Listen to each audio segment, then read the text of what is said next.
La sardine. Elle tient son nom des navigateurs grecs qui la pêchaient en abondance au large de la Sardaigne dès l'Antiquité. Cela fait 2000 ans qu'elle est l'emblème de la Méditerranée et de sa cuisine.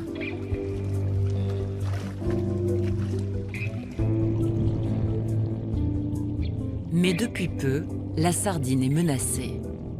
Elle a perdu 30% de sa taille et de son poids, et elle vit 5 fois moins longtemps. Les scientifiques connaissent la raison de ce phénomène. Le plancton dont se nourrit la sardine s'appauvrit, victime de la pollution et du réchauffement climatique. La Méditerranée est malade, et ces maux sont nombreux. Le tourisme est l'un d'entre eux.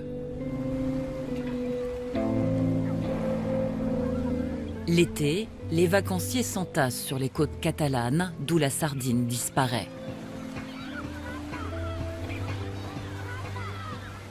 Chaque année, 300 millions de personnes se disputent un coin de sable en Méditerranée. L'été, c'est la période de l'année où il y a le plus de pression sur l'écosystème, notamment à cause du développement touristique. Aujourd'hui, la Méditerranée, c'est la première destination touristique au monde. Un tourisme de masse qui défigure les paysages côtiers, qui abuse des ressources de la mer et aggrave la pollution de l'air et de l'eau. Il continue pourtant à se développer à un rythme inquiétant. En 2030, 200 millions de touristes supplémentaires se presseront autour de la Méditerranée.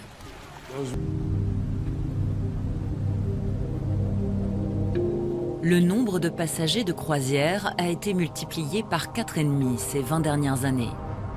Cet été, les ports de Méditerranée vont recevoir 27 millions de visiteurs, s'ajoutant à ceux qui envahissent déjà les côtes.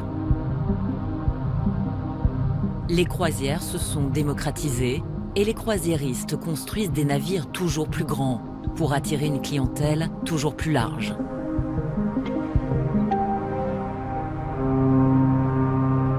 Les États riverains, eux, se battent pour capter cette nouvelle manne.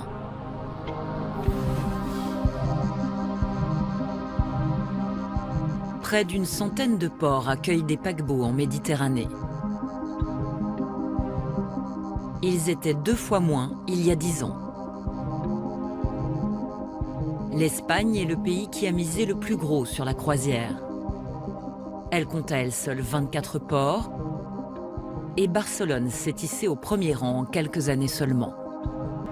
De Venise à Barcelone, en passant par Santorin, la population s'insurge contre cette invasion.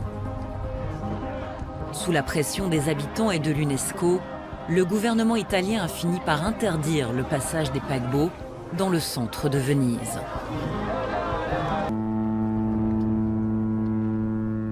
La pollution générée par les grands navires serait la cause de 60 000 décès prématurés chaque année en Europe. À Marseille, où la fréquentation des paquebots a explosé, les cas de cancer des voies respiratoires se multiplient chez les riverains.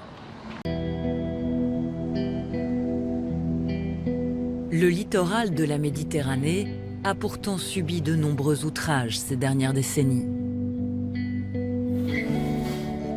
Le bétonnage initié par le général Franco a commencé dans les années 60 en Espagne. Puis dans les années 70, la France et l'Italie ont suivi l'exemple pour avoir leur part de la manne touristique. Ensuite, le béton a conquis les côtes de Croatie, de Grèce, de Turquie et de Tunisie dans les années 80 et 90. Aujourd'hui, une myriade de stations balnéaires et de marinas a envahi le bassin méditerranéen. Mais l'appétit des promoteurs immobiliers est sans limite.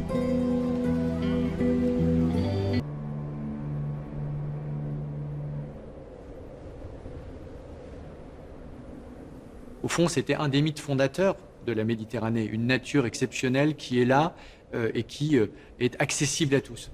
Aujourd'hui, c'est de moins en moins vrai. Non seulement cette nature elle est de moins en moins là, mais en plus elle est de moins en moins accessible à tous.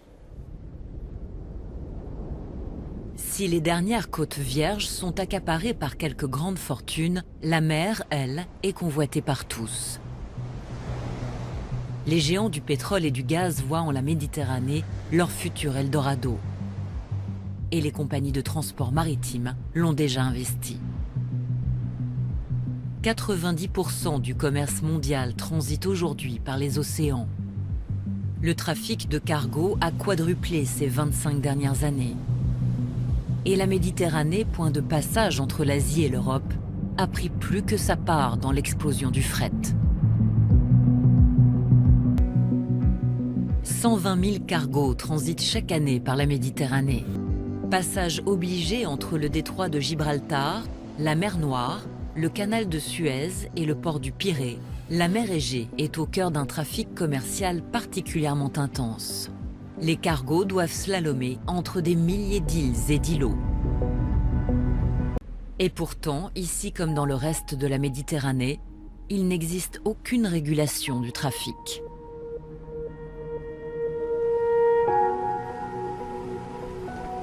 À l'est de la mer Égée, dans les îles du Dodécanèse, des citoyens engagés sonnent l'alarme. Tsimpidis a navigué sur tous les océans. Il sait mieux que personne à quel point la mer Égée est dangereuse, non seulement à cause de ses milliers d'îles, mais aussi de la météo capricieuse et des vents puissants qui y soufflent toute l'année.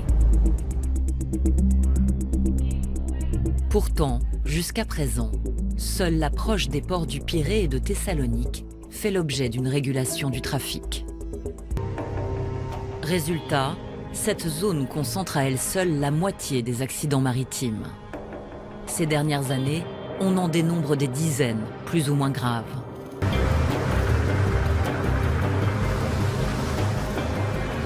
Des incidents qui n'ont pas fait grand bruit, très peu de victimes et une pollution limitée.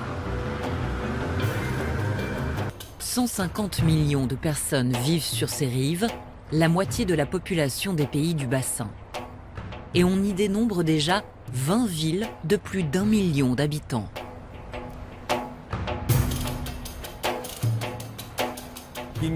La Méditerranée est déjà l'une des mers les plus polluées du monde.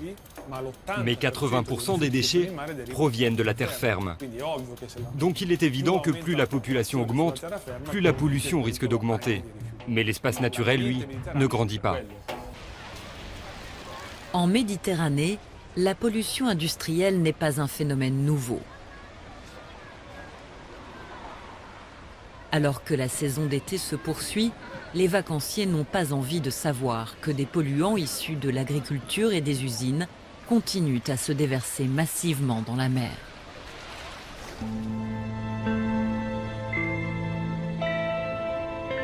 De grosses implantations sont présentes sur tout le littoral.